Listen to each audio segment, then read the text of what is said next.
የሚገባው በዙፋኑ ላይ ያለ እንዴት ዝም እላለሁ እስትንፋሴ እያለ አምልኮ የሚገባው በዙፋኑ ላይ ያለ እንዴት ዝም እላለሁ እስትንፋሴ እያለ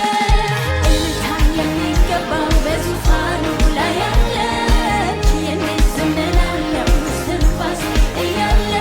መዝሙር የሚገባው በዙፋኑ ላይ ያለ እንዴት ዝም እላለሁ እስትንፋሴ እያለ ጭብጨባ የሚገባው በዙፋኑ ላይ ያለ